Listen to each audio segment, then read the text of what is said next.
Amen. Let us pray. நாம் ஜெபிக்கலாம். Heavenly Father, we come before you believing that you are God who knows everything. ஆண்டவரே, நீர் சகலவற்றையும் அறிந்த தேவனாய் இருக்கிறீர் என்று நாங்கள் விசுவாசித்து உம்முடைய சமூகத்தில் கடந்து வருகிறோம். You knows everything and you in control of everything.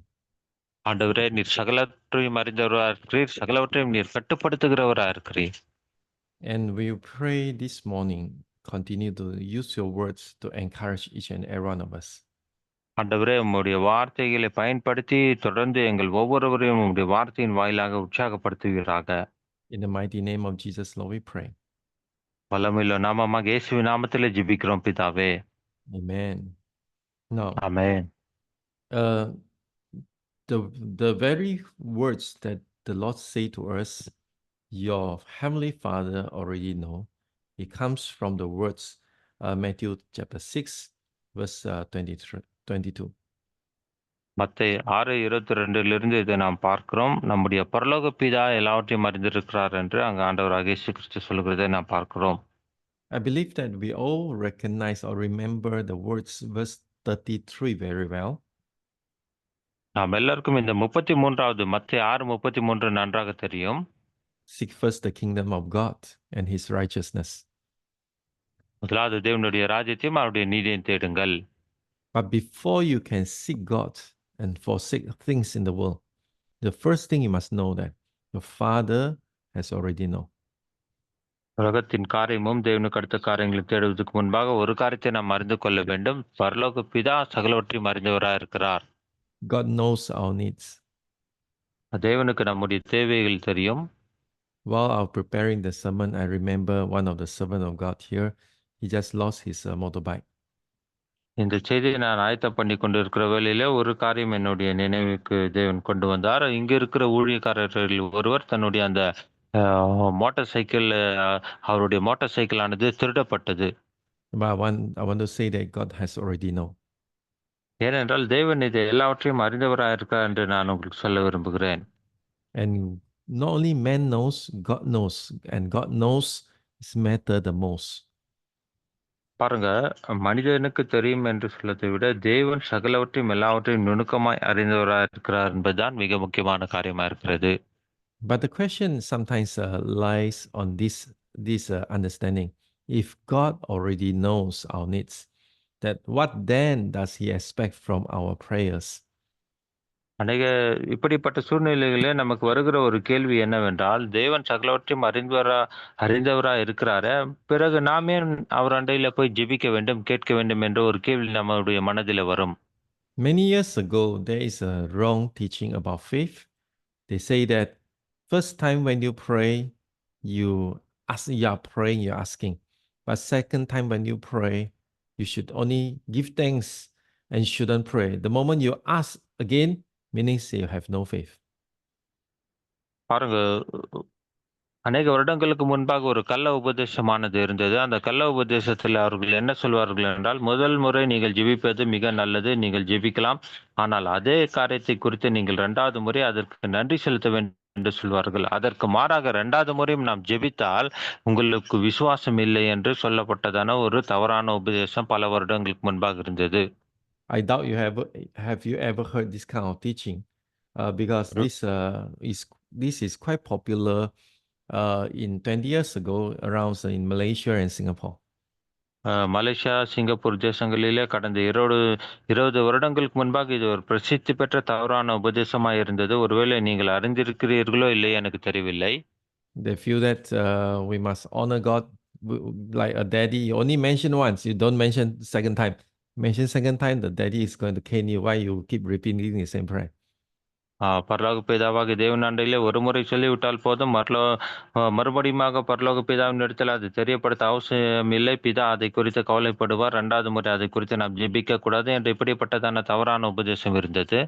Some people even take it another extent that, what should I pray? God already knows. God knows, don't need to pray one. ஒரு சிலர் இப்படியாக சொல்வார்கள், ஆண்டவருக்கு தான் எல்லாமே தெரியுமே, மறுபடியும் எதுக்காக நம்ம அதை குறித்து ஜெபிக்க வேண்டும் என்று சொல்லுவாங்க. ஏனென்றால் அவருக்கு தெரியும். God already knows. It's not for us to take it in a different direction. But go back to the text that he is comparing some things in the text. பாருங்க, ஆண்டவருக்கு தெரியும் என்பது நமக்கு தெரிஞ்ச விஷயம் தான். அதுக்கு முக்கியமல்ல. ஆனால் இந்த வசனத்தின் அடிப்படையிலே பார்க்கும்போது, தேவன் ஏதோ ஒரு காரியத்தை அங்க ஒப்பிட்டு சொல்லுகிறதை நாம் பார்க்கிறோம். If we carefully observe this scripture, for the Gentiles seek after all these things, and your heavenly Father knows what you need them. பாருங்க, இந்த வசனம் இப்படியாக சொல்லுகிறது, இவைகளை எல்லாம் அஞ்ஞானிகள் நாடி தேடுகிறார்கள். இவைகள் உங்களுக்கு வேண்டியவைகள் என்று உங்கள் பரமபிதா அறிந்திருக்கிறார். First of all, let's deal with the first problem is, should we pray? In the book of Philippians chapter 4 verse 6 says, do not be anxious about anything, but in everything by prayer and supplication with thanksgiving let your requests be made known to God. பாருங்க, இந்த வசனம் இப்படியாக சொல்லுகிறது, பிலிப்பியர் 4:6 வாசிக்கிறோம். நீங்கள் ஒன்றுக்கும் கவலைப்படாமல் எல்லாவற்றையும் குறித்து உங்கள் விண்ணப்பங்களை ஸ்தோத்திரத்தோடு கூடிய ஜெபத்தினாலும் வேண்டுதலினாலும் தேவனுக்கு தெரியப்படுத்துங்கள் என்று.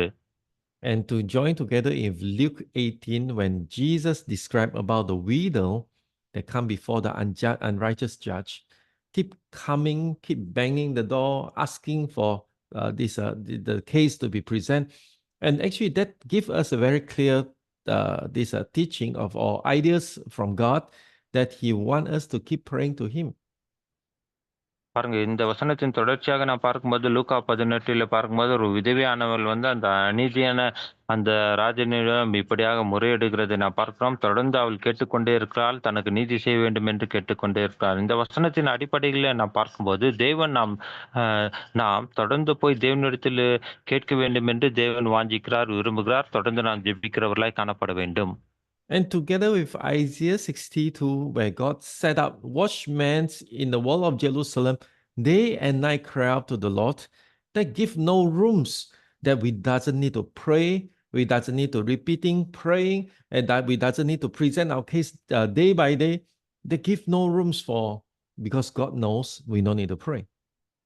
பாருங்கள், காவு காக்கிறவன் அல்லும் பகலும் போய் அவருடைய சமூகத்திலே கூக்குரலிடுவது போல கேட்பது போல நாமும் அவர் சமூகத்திலே போக வேண்டும். ஆகவே தேவனாண்டையிலே தொடர்ந்து கேட்பதோ தொடர்ந்து ஜெபிப்பதோ ஒரு தவறான காரியம் அல்ல. தொடர்ந்து அவருடைய சமூகத்துக்கு போய் அவர் அண்டையிலே கேட்டு மன்றாடி ஜெபிக்க வேண்டும் என்று தேவன் விரும்புகிறார். But one thing about the scripture, it tells us is distinguishing two identities. பாருங்க, இந்த வசனத்தின் அடிப்படையில் பார்க்கும்போது 2 விதமான வித்தியாசமான காரியத்தின் அடையாளங்களை இங்க நான் பார்க்கலாம். First one is Gentiles, the people who doesn't worship God, the people who are outside of the kingdom of God. பாருங்க, முதலாவது அந்த புறஜாதிகள், தேவனுடைய ராஜ்யத்திற்கு புறம்பே இருக்கிற அந்த புறம்பா இருக்கிற ஜனங்கள். But praise the Lord, even we are Gentiles before, but now we are the member in the house of God, we are the members of the family of God. ஒரு காலத்திலே நாமும் போல புறஜாதிகளைப் போல புறம்பே இருந்தவர்களாய் காணப்பட்டோம். கர்த்தருக்கு ஸ்தோத்திரம், மகிமை உண்டாதாக. இப்போது அவருடைய பிள்ளைகளாக மாறி அவருடைய ராஜ்யத்திற்கு பங்குள்ளவர்களாக மாறி இருக்கிறோம். And when Jesus preached this gospel, the Gentile is not added into the kingdom of God yet. பாருங்க, இந்த சுவிசேஷ ஆண்டவராக இயேசு கிறிஸ்து பிரசங்கிக்கும் போது புறஜாதிகள் இன்னும் தேவனுடைய ராஜ்யத்தில் அங்கு சேர்க்கப்படாத சூழ்நிலை தான் காணப்பட்டது. But the second one is your heavenly Father, means this is speaking to those who are God's children.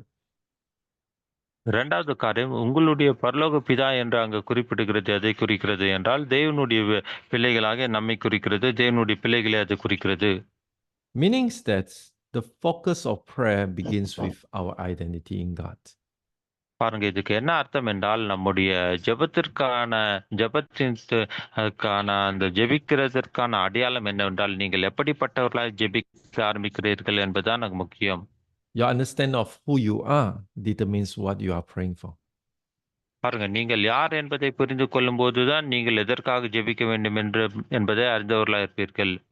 If you know that who you are the children of God, you are beloved sons of or daughters of God, and your prayer is not like begging, your prayer is confessing, your prayer is a praise unto the Lord.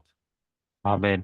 அதாவது நீங்கள் தேவனுடைய குமாரரும் குமார்த்திகளும் அவருக்கு பிரியமானவர்கள் என்று அறிந்திருக்கும் போது உங்களுடைய ஜெபம் வேறுபட்ட விதத்திலே வித்தியாசமாய் காணப்படும். நீங்கள் பிச்சைக்காரர்களைப் போல கேட்காமல் தேவனுடைய பிள்ளைகளாக அவருடைய சமூகத்திலே ஜெபிக்கிறவர்களாய் காணப்படுவீர்கள். There's one time when I was arriving home, their young girl and the mother approached me earnestly. ஒரு முறை என்னுடைய வீட்டிற்கு இப்படி நான் கடந்து போயிருக்கிற வேளையில ஒரு தாயும், ஒரு வாலிப பிள்ளையும் என்னை நோக்கி இப்படியாக வந்து ஏதோ ஒரு காரியத்திற்காக என்னை நோக்கி என்னிடத்தில் கேட்கும்படி கடந்து வந்தார்கள். They are beggars. They are there is one time I give the young daughter something, a token of blessing, and every time when they saw me, they will rush after me. பாருங்க, அவர்கள் பிச்சைக்காரர்களா இருந்தார்கள். அந்த தாயும், அந்த வாலிப பெண்ணும். அந்த வாலிப பெண்ணுக்கு ஒரு முறை நானு தேவனால கொடுக்கப்பட்ட ஆசீர்வாதத்தை கொடுத்தேன். ஆகவே அவர்கள் ஒவ்வொரு முறையும் என்னை பார்க்கும்போது என் அண்டையில ஓடி வருவார்கள், ஏதாகிலும் கிடைக்குமா என்று. It was a late night, and I just arrived home after all my preaching. I'm tired, and they just rush after me. பாருங்க, அந்த குறிப்பிட்ட நாளிலே என்னுடைய ஊழியத்தை, எல்லா செய்தியெல்லாம் கொடுத்துவிட்டு நான் மிகவும் டயர்டாக அங்கு வீட்டிற்கு வருகிறதான அந்த மிகவும் தாமதமாகிவிட்டது. ராத்திரி வேளையில என் வீட்டுக்கு வந்து கொண்டிருந்தேன். I wanted to give them a little by asking, why you keep begging all this while? பாருங்க, அவங்களுக்கு நான் ஏதோ கொஞ்சம் கொடுக்க விரும்பினேன். அவளை பார்த்து ஒரு கேள்வி கேட்டேன். எதற்காக நீங்கள் எப்போதும் இப்படி பிச்சை எடுத்துக் கொண்டிருக்கிறீர்கள் என்று கேட்டேன். Then I realized that the mother was abandoned by the husband, and she need to take care of her 5 children, and she has no job. அந்த தாய்க்கு வேற வேலை கிடையாது. தன்னுடைய கணவனாலே மிகவும் பாதிக்கப்பட்டு புறம்பே தள்ளப்பட்டார்கள். அவர்களுக்கு 5 பிள்ளைகள் இருந்தார்கள். 5 பிள்ளைகளையும் கவனித்துக் கொள்ள வேண்டும். அவர்களிடத்துல பணம் இல்லை. ஆகவே இந்த பிச்சை எடுக்க ஆரம்பித்தார்கள். I gave them something extraordinary, much better, gifts than other usual time. பாருங்க, எப்போதும் கொடுக்கிற விதத்துல கொடுக்காமல் மிக மிக அதிக அளவில் அவர்கள் எதிர்பார்த்ததை காட்டிலும் பெரிய அளவில் அவர்களுக்கு அன்றைய தினத்தில் நான் கொடுத்தேன். The mother was so happy. She said, I've been begging all the night, received nothing, and thank God you give me this and I can survive. அந்த அம்மா என்ன பார்த்து சொன்னாங்க, இந்த ராத்திரியெல்லாம் நான் பிச்சை எடுத்தேன், எனக்கு ஒண்ணுமே கிடைக்கலையா, ஆனா இன்றைக்கு ஆண்டவர் உங்க மூலமா இவ்வளவு பெரிய இந்த தொகை எனக்கு கொடுத்தார் என்று சொல்லி இப்படியாக அந்த தாய் சொன்னார்கள். That is towards a beggar, how much we would give. பாருங்க, இதுதான் பிச்சைக்காரர்கள் நம் மண்டியில வரும்போது பிச்சைக்காரர்களுக்கு நாம் செய்கிற காரியமாய் காணப்படுகிறது. Let's say this person is not a beggar. This is another fellow members in your church or even a pastors. Of course, it's not begging. You know their needs. I believe that you are going to give something bigger than what you will give to a beggar. பாருங்க, இப்ப உதாரணத்துக்கு இப்படி வைத்துக்கொள்ளும். இப்போது வேற யாரோ சபை விசுவாசியோ மற்ற ஒருவரோ நமக்கு அறிமுகமானவர்கள் வந்து நம்ம இடையில ஏதோ தேவைக்காக வரும்போது நாம் இந்த பிச்சைக்காரர்களுக்கு கொடுத்தது போல அவர்களுக்கு கொடுக்க மாட்டோம். இதை காட்டிலும் பெரிதான அளவிலே வித்தியாசமான விதத்திலே அவர்களுக்கான காரியங்களே நாம் கொடுக்கிறவர்களாய் காணப்படுவோம். And I believe that if you're going to give to your children, it's definitely different amount. அதே போல நம்முடைய பிள்ளைகளுக்கு கொடுக்கும்போது நம்முடைய கொடுப்பதான காரியம் மிக வித்தியாசமான காரியமாய் தான் காணப்படும். You see, identity defines the right of a person's possessions. பாருங்க, நாம் அந்த நபரை அடையாளப்படுத்தி அவருடைய பதவி காரியங்களை பார்த்து அவர் யாரு என்ன என்பதை பார்த்து கொடுக்கும்போது நம்முடைய கொடுப்பதிலே வித்தியாசம் காணப்படும். You are the sons and daughters of God. You can expect God to give you more than pagans or Gentiles. பாருங்க, நீங்கள் தேவனுடைய குமாரரும் குமார்த்திகளும் இருக்கிறபடியினாலே நீங்கள் புறஜாதிகளுக்கு தேவன் கொடுப்பதை காட்டிலும் பிச்சைக்காரர்களுக்கு கொடுப்பதை காட்டிலும் உங்களுக்கு கொடுப்பது வித்தியாசமாகவும் அதிகமானதாகவும் காணப்படும். ஏனென்றால் நீங்கள் தேவனுடைய பிள்ளைகள். You see, there's one time there's a ship on the boat. There is a boy in the ship. ஒரு முறை அந்த கப்பலிலே ஒரு பையன் அங்க பிரயாணித்துக் கொண்டிருந்தான்.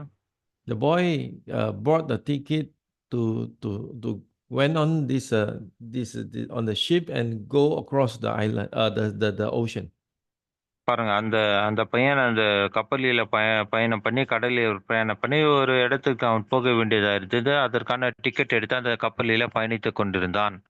He brought with himself a box, a can of biscuit. He calculated every day how much I should consume or eat these biscuits until I reach the other end.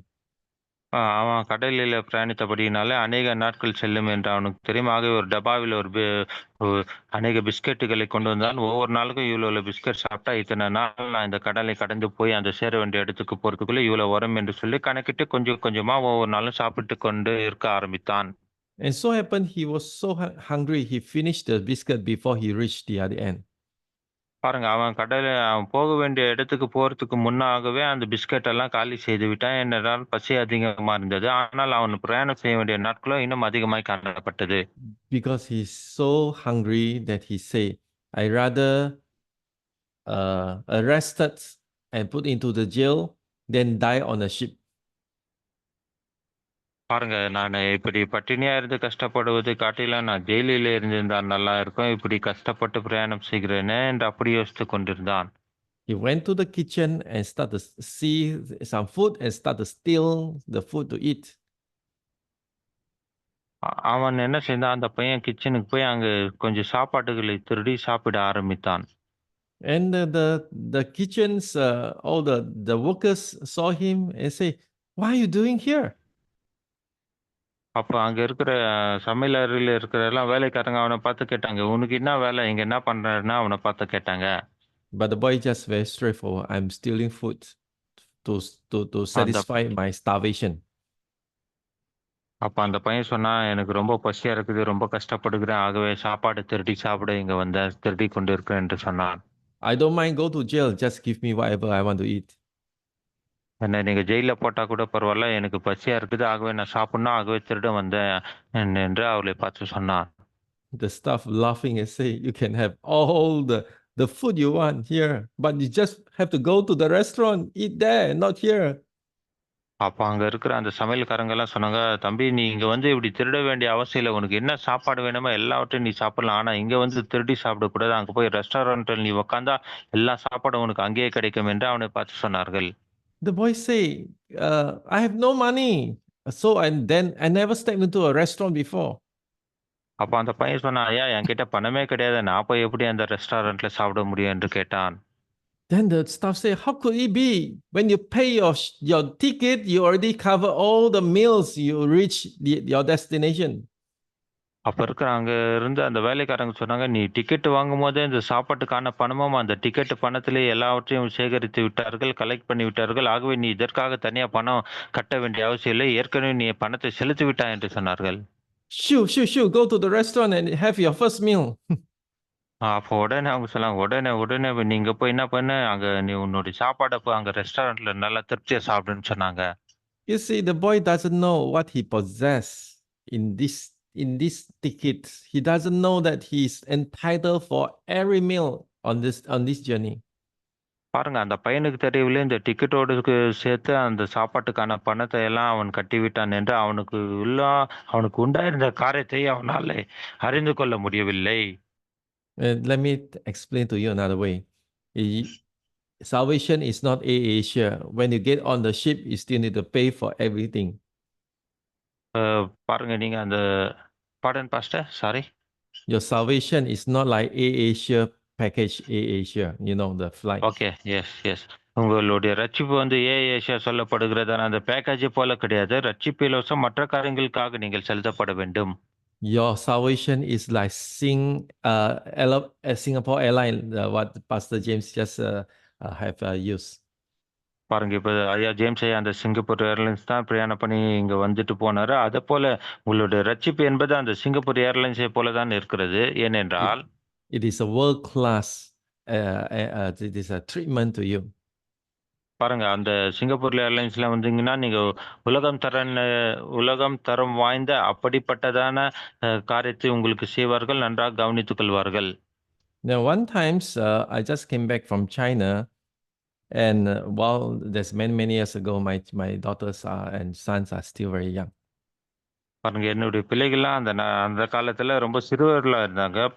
ரொம்ப வருஷங்களுக்கு முன்பாக நான் சைனாவுக்கு ஊழியத்துக்கு போய்விட்டு திரும்பி என்னுடைய வீட்டுக்கு வரும்போது, So of course I have young daughters, sons, and I brought some gifts to my 2 daughters and 1 son. பாருங்க, எனக்கு 2 பொண்ணுங்களும் ஒரு பையனும் இருந்தாங்க. அவங்களுக்கு ஒரு சில கிஃப்ட்டுகளை, வெகுமதிகளை நான் சைனாவிலிருந்து வாங்கி கொண்டு வந்தேன். So happens her cousins was staying in my house, and I didn't aware about that. பாருங்க, அந்த நாட்கள்ல என்னுடைய பிள்ளைகளுடைய கசின் வந்து எங்க வீட்ல தங்கியிருந்தாங்க. ஆனா எனக்கு அவங்க அங்க இருக்கிறது தெரியவில்லை. Everyone has a gifts, and I just give a token of packet of tidbits to my nephew.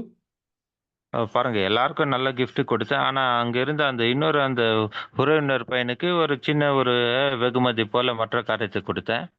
And my daughter come to me quietly and ask why I didn't buy a gift for her cousin. அப்போ மொல்லமா என் பொண்ணு என்கிட்ட கேட்டுச்சு, "அப்பா நீங்க எங்களுக்கெல்லாம் gift வாங்கிட்டு வந்தீங்களே, அங்க நம்ம வீட்ல இருக்க அந்த சொந்தக்கார பையனுக்கு ஏன் நீங்க அந்த கிஃப்ட் வாங்கிக் கொண்டு வரவில்லை?" என்று என்னை பார்த்து கேட்டாள். Of course, I can answer her by saying that I didn't know he will be around. பாருங்க, அந்த பெண்ணு கேட்டதுல எந்த தப்பும் இல்ல. ஆனா அங்க அந்த பையன் இருக்கிறது எனக்கு தெரியாமல் போய்விட்டது. But I answer her in a very different way.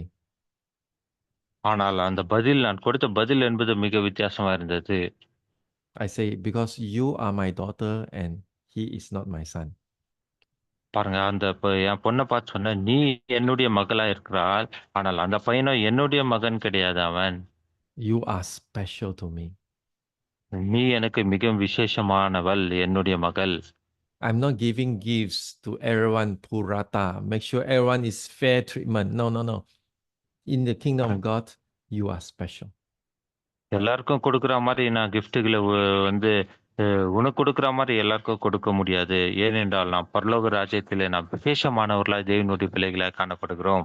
You are even been described as the apple of the eyes of God. நாம் தேவனுடைய அவருடைய கண்மணி போல இருக்கிறோம் என்று நம்மை குறித்து வேதத்திலே சொல்லப்பட்டிருக்கிறது. So how much more God is willing to answer your prayer? பாருங்க, அப்படி இருக்கும்போது தேவன் நம்முடைய ஜெபங்களுக்கு எவ்வளவுக்கு அதிகமாய் அவர் பதிலளிக்க ஆவலுள்ளவராய் இருப்பார்.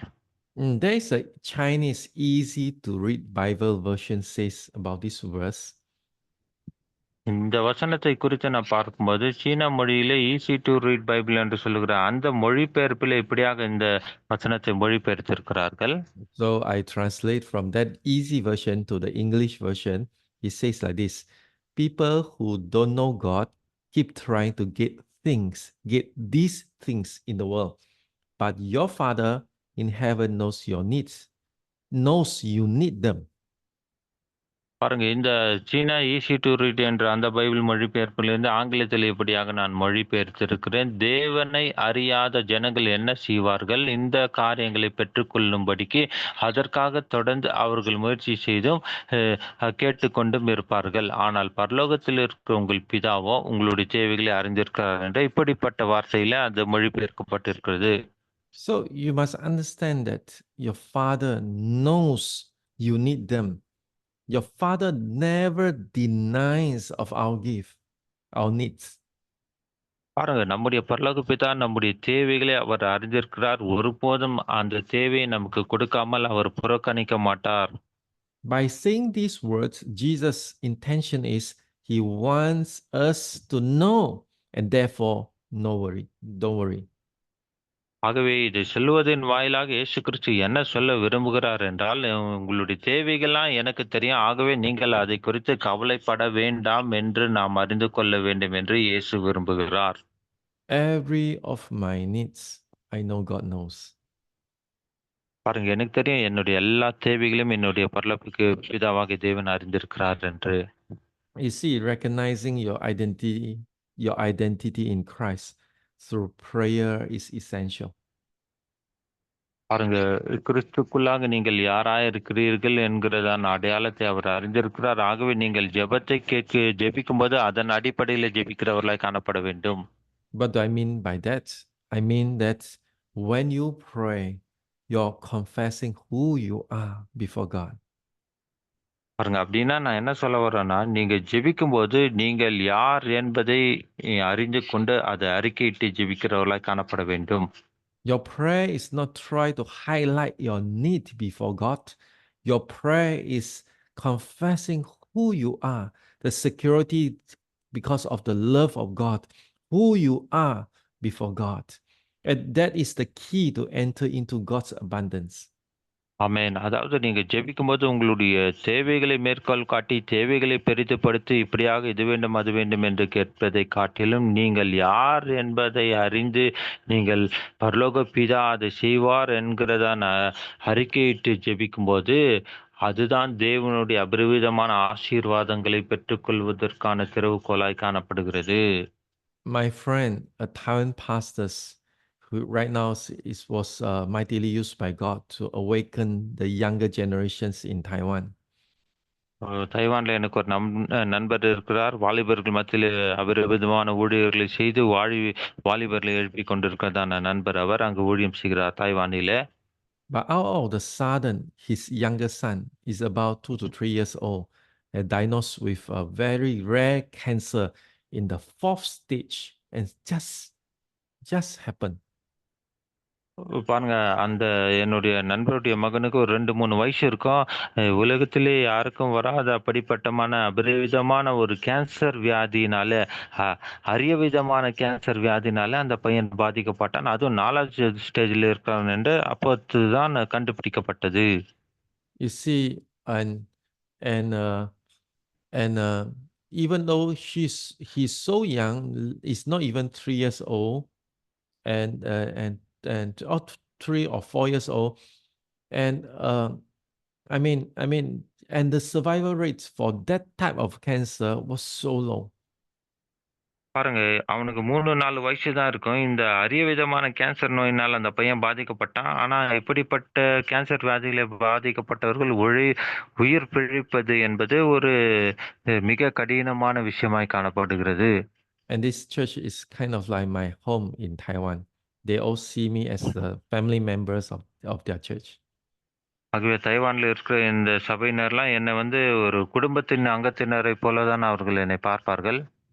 And you know that when they say, "Oh, Pastor, please, during the service, please pray for my son."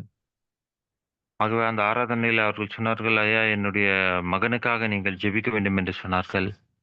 So the moment when I want to pray for the son, and you know what I pray? The only prayer God give me is I say, God, he is your son, and that is good enough to believe that you will heal him. பாருங்க, அந்த நேரத்தில நான் ஜெபிக்க வேண்டிய ஜெபத்தை எனக்கு தேவன் கொடுத்தார். அது என்ன ஜெபம் என்றால், ஆண்டவரே, இந்த பையன் உம்முடைய பிள்ளையா இருக்கிறான். ஆகவே நீர் அவனுக்கு என்ன செய்ய வேண்டும் என்பதை அறிந்து அவனுக்கு சுகத்தை கொடுக்க வல்லமுள்ளவரா இருக்கிறீர் என்று இப்படியாக தான் நான் ஜெபித்தேன். You are the son of God. You are the daughters of God. That reason alone is enough for you to believe your prayer has already been answered. பாருங்க, கிறிஸ்துவுக்குள்ளாக நீங்கள் பிள்ளைகளாய், மகனாய், மகளாய் இருக்கிறீர்கள் என்பதை நீங்கள் அறிந்து கொள்ளும்போது, உங்களுடைய ஜெபத்திற்கான பதில் அதுவே உங்களுக்கு பெற்றுக் கொடுத்துவிடும். And the Bible says in Philippians chapter 4, verse 19 says that, and my God will supply every need of yours according to his riches in glory in Christ Jesus. பிலிப்பியர் 4:19 வசனம் இப்படியாக சொல்லுகிறது, என் தேவன் தம்முடைய ஐஸ்வரியத்தின்படி உங்கள் குறைவுகளெல்லாம் கிறிஸ்து இயேசுவுக்குள் மகிமையிலே நிறைவாக்குவார். I try to imagine how rich is our God. பாருங்க, இப்படியாக நான் யோசித்து பார்ப்பதுண்டு, நம்முடைய தேவன் எவ்வளவு பெரிய ஐஸ்வர்ய சம்பன்னராக இருக்கிறார் என்பதாக. Have you been to a house of a rich man? நீங்க எப்போதாவது இந்த பணக்காரர்களாகிய ஒரு நபருடைய வீட்டுக்கு போயிருக்கிறீங்களா? Have you been dining with a rich man in a very exclusive restaurant before? பாருங்க, யாராவது பெரிய ஒரு மிகவும் பிரசித்தி பெற்ற ஒரு ரெஸ்டாரண்ட்ல போய் அவரோடு கூட நீங்க சாப்பாடு சாப்பிட்டு இருக்கிறீங்களா? To be honest, I'm not used to live a very rich life. If a rich man bring me or ask me for a dinner, I feel very uncomfortable.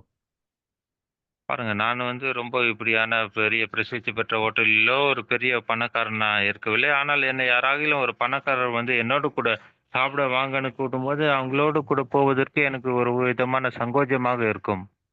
Like every one of you, we will finish every food, every rice as much as possible, not wasting any food. பாருங்க, நீங்களும் நானும் எல்லாமே ஒரே விதமா அப்படி ஒருவேளை ஒரு விருந்துக்கு போனா ஒரு ஒரு சாப்பாட்டையும் வீணாக்க மாட்டோம். எல்லாவற்றையும் சாப்பிட்டு முடித்து விடுவோம். I enjoy saving this not wasting. I enjoy of this kind of lifestyle. பாருங்க, நான் வந்து வீணாக்குவதை விரும்புவதில்லை. இப்படியாக இப்படியாக நன்றாக யாரா கொடுக்கும்போது அதை அனுபவித்து அதை சேகரித்துக் கொள்கிறவனாய் காணப்படுவேன். So we cannot imagine God riches by the world standard. ஆகவே தேவனுடைய ஐஸ்வரியத்தை உலகத் தரத்தின்படி நாம் நிர்ணயிக்கவோ, உலகத் தரத்தின்படி நாம் தேவனுடைய ஐஸ்வரியத்தை பார்க்கவோ முடியாது. But we can imagine God riches through a father's standard, that he come near to you, he knows what you want, and he give you more than you need. ஆனால் நம்முடைய பரலோக தகப்பனுடைய ஐஸ்வரியத்தை ஒரு தகப்பன் எப்படி தன்னுடைய பிள்ளைக்கு அபரிவிதமாய் கொடுக்க முடியுமோ, அந்த விதத்திலே ஒருவேளை நம்மால எண்ணி பார்க்க முடியும். தகப்பன் தன் பிள்ளைக்கு கொடுக்கிறது போல அவர் அபரிவிதமாய் கொடுக்கிறவராக இருக்கிறார் என்பதாக. I still live a very simple life. I still finish all my food, no wasting any money, no wasting any food, but I feel so rich in my father's love. நான் பாருங்க, எளிமையான வாழ்க்கை தான் வாழுகிறேன். எதையும் நான் வீணாக்க மாட்டேன். எல்லாவற்றையும் சாப்பிட்டு முடிப்பேன். அதிகமாக அப்படிப்பட்ட காரியங்களுக்கு வீண் செலவழிக்க மாட்டேன். ஆனாலும் என்னுடைய பிதாவினுடைய ஐஸ்வர்யமாகிய அன்பிலே நான் அபரிவிதமாக மகிழ்ந்து களி கூறுவேன். Don't get deceived by many preachers sharing, say, you are the servant of God, you deserve all the best in the world. No, don't get into those things. அநேக ஊழியர்கள் இப்படியாக பிரசங்கிப்பதை நான் கேட்டிருக்கேன். நீங்கள் தேவனுடைய பிள்ளைகள், தேவனுடைய ஊழியர்கள், ஆகவே அபரிவிதமான ஆசீர்வாதங்கள் உங்களுக்கு உண்டாகும் என்று அப்படிப்பட்ட காரியத்தை நீங்கள் நம்பாதிருங்கள், ஜாக்கிரதையாருங்கள். If you don't reach, it means God is not pleased with you, and don't get into those things.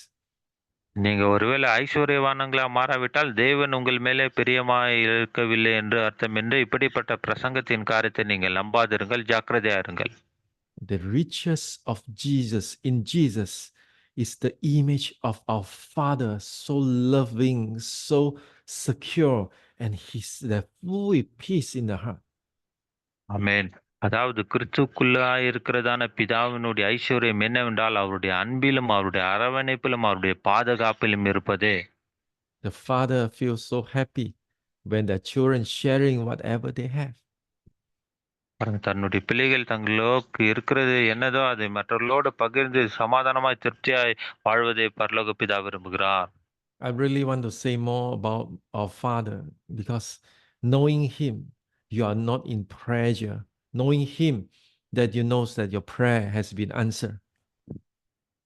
பாருங்க, பிதாவை குறித்து அதிகமாக நான் பேச விரும்புகிறேன். பிதாவானவர் உங்களுடைய தேவைகளை அறிந்திருக்கிறார், உங்களுடைய காரியங்களை அவர் அறிந்திருக்கிறார். அவரை நீங்கள் பொக்கிஷமாக காத்துக்கொள்ள வேண்டும். Let us pray before I continue to share. If you have any needs, come before God.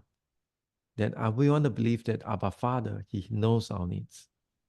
உங்களுக்கு ஏதாகலும் ஒரு தேவை இருக்குமானால் நீங்கள் பிதாவினுடைய சமூகத்துக்கு வாருங்கள், அதை கேளுங்கள். பரலோக பிதா உங்களுடைய தேவைகளை அறிந்தவராக இருக்கிறார் என்று நாம் ஜெபிக்க வேண்டும். Do you know that God cares for you? You have been labor for Him. How could He forget your needs? பாருங்க, நீங்கள் அவருக்காக வேலை செய்து உழைக்கிறவர்களா இருக்கிறீர்கள். ஆகவே தேவன் எப்படி உங்களை மறக்க முடியும்? அவர் உங்கள் மேலே அக்கறை உள்ளவராய் இருக்கிறார். Heavenly Father, I want to give thanks to you. பரலோக பிதாவே, நாங்கள் உமக்கு நன்றிகளை எடுக்கிறோம். You know the needs of your servants, your maidservant. ஆண்டவரே, உம்முடைய வேலைக்காரர்களாகிய எங்களுடைய தேவைகள் எல்லாம் நீர் அறிந்தவரா இருக்கிறீரப்பா. Never ever in one moment that you neglect our needs. ஆண்டவரே, ஒருபோதும் எப்போதும் கூட ஒருபோதும் நீர் எங்களுடைய தேவைகளை நீர் நிராகரிக்கவே இல்லை ஆண்டவரே. With this confidence, I want to declare, answer their prayer in the right time, right moment. ஆண்டவரே, இந்த நம்பிக்கையோடு கூட நான் அறிக்கையிட்டவர்களை ஆசீர்வதித்து ஜெபிக்கிறேன். சரியான விதத்திலே, சரியான நேரத்திலே, தக்க சமயத்திலே இவர்களுடைய ஜெபத்திற்கு பதில் அளிப்பீராக. Through our needs, you are expressing your love towards us. ஆண்டவரே, எங்களுடைய தேவைகளை அறிந்ததின் வாயிலாக நீர் உம்முடைய அன்பை எங்களுக்கு வெளிப்படுத்துகிறவராக இருக்கிறீர். I want to declare your word says, my God, you will supply every need of ours according to his riches in glory in Christ Jesus. ஆண்டவரே, இந்த வசனத்தின் அடிப்படையின் வாயிலாக நாங்கள் அறிக்கையிட்டு ஆசீர்வாதத்தை ஜெபிக்கிறேன். தேவன் தம்முடைய ஐஸ்வர்யத்தின்படி எங்களுடைய குறைவுகள் எல்லாம் கிறிஸ்து இயேசுக்குள் மகிவிலே நிறைவாக்குவாராக என்று In Jesus' name. இயேசுவின் நாமத்திலே நாம் ஜெபிக்கிறேன். Amen. Amen. Romans chapter 8 verse 31 to 32. தொடர்ந்து நாம் செய்தி கேட்கலாம். ரோமர் 8ஆம் அதிகாரம் 31வது வசனத்திலிருந்து 32 வசனம் இப்படியாக சொல்லுகிறது. What then shall we say to these things? If God is for us, who can be against us? He who did not spare his own son, but gave him up for us all, how will he not also with him graciously give us all things? ரோமர் 8:31, 32 வசனங்கள் இப்படியாக சொல்லுகிறது. இவைகளை குறித்து நாம் என்ன சொல்லுவோம்? தேவன் நம்முடைய பட்சத்தில் இருந்தால் நமக்கு விரோதமாக இருப்பவன் யார்? தம்முடைய சொந்த குமாரன் என்று பாராமல் நாம் எல்லாருக்காகவும் அவரை ஒப்புக் கொடுத்தவர் அவரோடு கூட மற்ற எல்லாவற்றையும் நமக்கு அருளாதிருப்பது எப்படி? How can God give his son to you? And now the same God feel very stingy, don't even want to bless you. He cannot be. பாருங்கள், தம்முடைய சொந்த குமாரனை நமக்காக கொடுத்தவர் நமக்கு ஆசீர்வாதங்களை கொடுக்க மாட்டாரா? ஆசீர்வாதங்களை கொடுக்காமல் இருக்க முடியுமா? You are in a very good case because your father is the same father who sent his sons on the cross, and is the same father is going to take care of you until you meet him face to face. பாருங்க, தம்முடைய குமாரனாகிய இயேசு கிறிஸ்துவே நமக்காக கொடுத்த தேவன் அப்போது இருந்தது போலவே இப்போதும் இருக்கிறார். அவருடைய முகத்தை நாம் முகமுகமாய் தரிசிக்கிற வரைக்கும் அந்த பிதா அப்படி இருந்தாரோ அதே போல இப்போதும் எப்போதுமா இருந்து நம்மை வழிநடத்துகிறவராய் இருக்கிறார். That's why one of the songs was well translated, I believe, to every languages in the world. It's called Give Thanks. Give thanks with a grateful heart. பாருங்க, give thanks with a grateful heart என்று சொல்லப்படுகிறதான அந்த பாடல் எல்லா மொழியிலும் மொழிபெயர்க்கப்பட்டு இருக்கிறது. எல்லா விதத்திலும் ஆண்டவருக்கு நாம் நன்றி செலுத்துகிறவர்களா இருக்க வேண்டும் என்ற அர்த்தத்தை உடைய பாடல். And because when we are weak, he make us strong through Jesus Christ. நாம் பலவீனர்களா இருக்கும்போது கிறிஸ்துவுக்குள்ளாக நம்மை அவர் பலப்படுத்துகிறவரா இருக்கிறார். When we are poor and he feed us more than what we need. பாருங்க, நாம் எளிமையான நேரத்தில் இருக்கும்போது நமக்கு என்ன தேவை என்று அறிந்து நம்மை போஷிக்கிற தேவனாய் அவர் இருக்கிறார். Therefore our prayer always begins with our Father in heaven. ஆகவே நாம் பரலோக பிதாவே என்று நாம் ஜெபிக்கிற அந்த ஜெபத்தை நாம் தொடங்குகிறோம் இப்படியாக ஜெபிக்கும் போது. And just imagine that this prayer will be the most powerful prayer we ever pray. பாருங்க, நாம் ஜெபிக்கிற எல்லா ஜெபத்திலும் மிகவும் வல்லமையுள்ள ஜெபம் இந்த ஜெபமாய் தான் இருக்கிறது. எங்கள் பரலோக பிதாவே என்று சொல்லி நாம் ஜெபிக்க ஆரம்பிக்கும் போது. Amen. Why don't we just pause here and we'll close with our sharing on this spot. பாருங்க, இந்த பகுதியை இப்படியாக நாம் இதை அறிக்கையிட்டு ஜெபித்து நாம் முடிக்க போகிறோம். Why don't we just come before God and say, God, you are so good. ஆண்டவரே, உம்முடைய சமூகத்தில் நாங்கள் வரும்போது நீர் மிகவும் எப்போதுமே நல்லவராக இருக்கு என்ற அந்த எண்ணத்தோடு வருகிறோமா? You are our Father in heaven. பரலோக பிதாவே, You knows our needs. எங்களுடைய தேவைகளாம் நீர் அறிந்தவராக இருக்கிறீரப்பா. You never withhold anything that's good from us. ஆண்டவரே, நன்மையான எந்த ஈவுகளையும் எங்களுக்கு கொடுக்காமல் அருளாமல் நீங்கள் இராமல் இருப்பதல்ல, எங்களுக்கு அதை கொடுக்கிறவராக இருக்கிறீர். Lord, I pray that you pour down your abundance over all the pastors in this place. ஆண்டவரே, இந்த குழுவில் இருக்கிற எல்லா போதகர்கள் மேலே உம்முடைய அபரிவிதமான ஆசீர்வாதத்தை நீர் ஊற்றுவீராக. You knows our needs more than ourselves. ஆண்டவரே, எங்களை காட்டிலும் எங்களுடைய தேவைகளை நீர் அறிந்தவராக இருக்கிறீரப்பா. Many times even the provisions come before the needs. ஆண்டவரே, எங்களுடைய அந்த காரியங்கள் சந்திக்கப்படுவதற்கு முன்பாக அந்த தேவைகள் எங்களுக்கு முன்பாக நிற்கிறதாய் காணப்பட்டாலும் கூட. But for our dear brothers and sisters in this land, I pray that they will experience abundance. Therefore, I pray what you have the mercy and grace that you have bestow to me, that you've given to me, Lord, I ask, give this portion also to your sons and daughters in India, our dear beloved pastors. ஆண்டவரே, நீர் எனக்கு கொடுக்கப்பட்ட ஆசீர்வாதத்தின்படி, கட்டளையின்படி நான் இவர்களை ஆசீர்வதித்து ஜெபிக்கிறேன். இவர்களையும் கூட நல்லவித காரியங்களை கொடுத்து ஆசீர்வதிப்பீராக. அவருடைய தேவைகள் வருவதற்கு முன்பாகவே அந்த தேவைகளை சந்திப்பதற்கான ஆயத்தங்களும் தொகைகளும் அவர்களுக்கு கொடுக்கப்படட்டும். இந்திய தேசத்தில் என்னுடைய சகோதர சகோதரிகள் ஊழியர்கள் இப்படியாக ஆசீர்வதிக்கப்படும்படியாக நான் ஜெபிக்கிறேன். As the same as Jesus Christ come into this world to show who is our Heavenly Father, I pray that we were living as a testimony to tell the people that who is our Lord Jesus Christ and who is our Abba Father in heaven. பிதாவானவரை வெளிப்படுத்தும்படிக்காக இயேசு கிறிஸ்துவானவர் இந்த உலகத்தில் வந்து எப்படி வாழ்க்கை வாழ்ந்து காட்டினாரோ அதே போல நாங்களும் கூட எங்களுடைய பரலோக பிதா இப்படிப்பட்டவராய் இருக்கிறார் என்பதை வாழ்ந்து காட்டும்படிக்கு, எங்களுடைய காரியங்களை எல்லாம் செய்யப்படும்படிக்கு, நாங்களும் உம்மை பிரதிபலிக்கும்படிக்கு, அப்படிப்பட்ட விஷயங்கள் எங்கள் நடக்கும்படிக்கு நீர் உதவி செய்வீராக.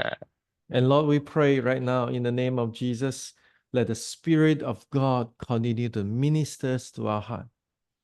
தொடர்ந்து ஆண்டவரே நாங்கள் ஜெபிக்கிறோம். தொடர்ந்து பரிசுத்த ஆவியானவர் எங்கள் மத்தியிலே ஊழியம் செய்வீராக. And Lord, I pray right now, open up heavens above us. ஆண்டவரே, எங்களுக்கு மேலே இருக்க அந்த வானங்களை கர்த்தர் திறப்பீராக. Open up heavens, pour down your blessing, pour down your love, pour down, Lord, your faith, and your peace upon us. ஆண்டவரே, உம்முடைய ஆசீர்வாதங்கள், உம்முடைய சமாதானத்தை, உம்முடைய தெய்வீக காரியங்களை எங்கள் மேலே நீர் பொழிந்தள்ள விதமாய் நாங்கள் செபிக்கிறோம். I thank God you are so real and you are so good. ஆண்டவரே, நீர் உண்மையுள்ளவராக இருக்கிறீர், நல்லவராக இருக்கிறீர், நீர் நிஜமானவராக இருக்கிறீர் அப்பா. And bless all this in the name of Jesus, Lord, we pray.